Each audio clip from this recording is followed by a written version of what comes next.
গতকাল নর্থ কলকাতার রাইফেল ক্লাবে অনুষ্ঠিত হল পঞ্চম WBRA প্রেসিডেন্ট কাপ প্রতিযোগিতা। নর্থ কলকাতার রাইফেল ক্লাবে গত 15 জুলাই মঙ্গলবার থেকে শুরু হয়েছিল পঞ্চম WBRA প্রেসিডেন্ট কাপ। 5 দিন ব্যাপী এই শুটিং প্রতিযোগিতায় অংশগ্রহণ করেন সারা বাংলার বিভিন্ন জেলা থেকে আগত প্রতিভাবান যুবক যুবতীরা। প্রতিযোগিতার শেষে সফল প্রতিযোগীদের মধ্যে গোল্ড, সিলভার ও ব্রোঞ্জ পদক দেওয়া হয়। অনুষ্ঠানে উপস্থিত ছিলেন পূর্ব বেলগেছিয়া বিধানসভার বিধায়ক অতীন ঘোষ, কলকাতা কর্পোরেশনের পৌর প্রতিনিধি দেবিকা চক্রবর্তী সহ আরো অনেক বিশিষ্ট গুণী ব্যক্তিরা। প্রতিযোগিতায় প্রথম রানার্স আপ হয়েছে শ্রীরামপুর রাইফেল ক্লাব এবং দ্বিতীয় রানার্স আপ হয়েছে প্রো শুটিং একাডেমি।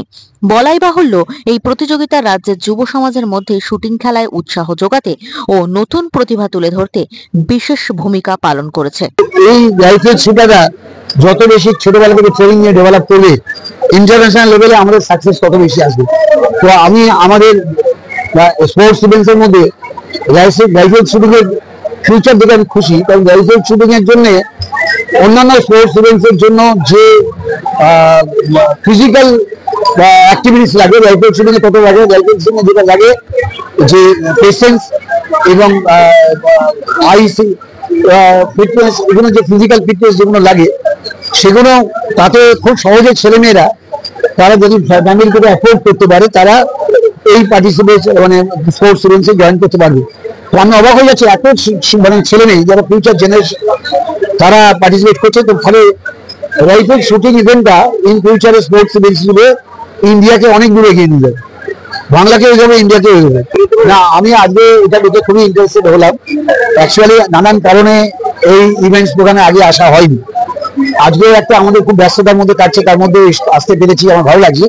আসতে পেরেছি বলে জানতে পারলাম। আমি এই নর্থ ক্যালকাটা যে রাইফেল ক্লাব, তাদের সাথে কথা বলবো, নিশ্চয়ই আমরাও এনকারেজ করবো যাতে আরো ছেলেমেয়েরা উৎসাহিত হয়ে এই ইভেন্টে জয়েন করতে পারে। আমাদের ওয়ার্ডে যেখানে যেখানে যে গুরুত্বপূর্ণ জিনিসগুলো আছে, যেগুলো আগামী দিনে হয়তো অতীন্দার মতন মানুষ, যিনি কিনা কলকাতার ডেপুটি মেয়র এবং বহু বছরের কাউন্সিলর এবং রাজনৈতিক দিক থেকে তিনি একজন মানে নামকরা ব্যক্তিত্ব, তার যে পাওয়ারটা আছে অতটা পাওয়ার তো আমাদের নেই। অতএব তার কানে আমি সবসময় এলাকা ডেভেলপমেন্টে যেগুলো যেগুলো যে ভাবে এগিয়ে যেতে পারে সেগুলো আমি সবই তার কানে দিয়ে, এবং তিনি তার সাধ্য মতন কাজ করেন।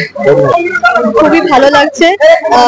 আর স্পেশাল থ্যাঙ্কস টু বড়কুচি এই ইনিশিয়েটিভটা নেওয়ার জন্য, ক্যাশ অ্যাওয়ার্ড দেওয়ার জন্য উইনার্সদেরকে, and definitely thanks to North Calcutta Rifle Club and WBRA for the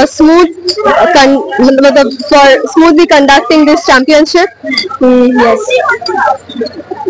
আগামী দিনে ইচ্ছে আমি তো এর আগে ইন্টারন্যাশনালে পার্টিসিপেট করেছি in junior world championship at Suhl Germany, এবং আরেকটি ইন্টারন্যাশনাল যেটা meeting of shooting hopes at চেক রিপাবলিক। তো আবার ফিউচারে চেষ্টা করব যাতে ভারতের জন্য ইন্টারন্যাশনাল চ্যাম্পিয়নশিপে অংশগ্রহণ করতে পারি। আমরা এই ক্লাবে আমরা সবসময়ের জন্য চেষ্টা করে এসেছি ক্লাবে যাতে শুটারদেরকে সব রকম ভাবে রিলিফ দেওয়া যায়, এবং এটা আমাদের একটা মানে ক্লাব সংগঠন হিসাবে আমরা স্টুডেন্টদেরকে যত রকম ভাবে সহযোগিতা করার আমরা চেষ্টা করি। তারপরে আমাদের বিধায়ক বলুন, আমাদের কাউন্সিলর বলুন, WBR বলুন, সবাই শুটারদের সাথে আছে, আমরাও তাদের সাথে আছি। Problems are only for those who think there is problem. যারা যা আছে আপনারা দেখবেন, যত বড় বড় খেলোয়াড় আছে, দে come out of struggle.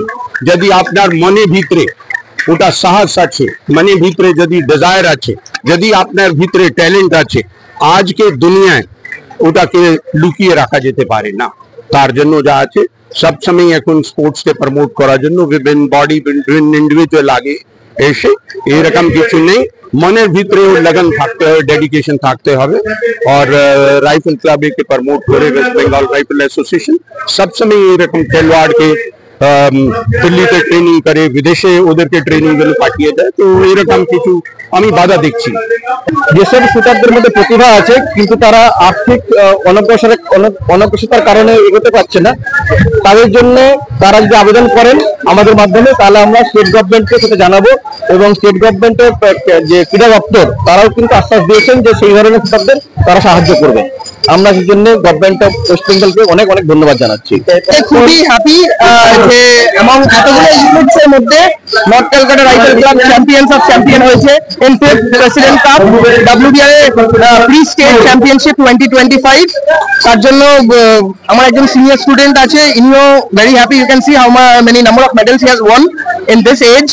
So that's what we all say, that shooting does not have any age barriers. Anyone can play and anyone can win. খেলাধুলার কোনো বয়স নেই, যে কোনো মানুষই খেলাধুলায় পার্টিসিপেট করতে পারে যদি তার খেলার মতো মানসিকতা থাকে, বয়সটা করে বাধা হয়ে দাঁড়ায়। আমার এই মুহূর্তে 64 বছর বয়স, আমি রীতিমতো রাইফেল পিস্তল ফায়ার করে যাচ্ছি।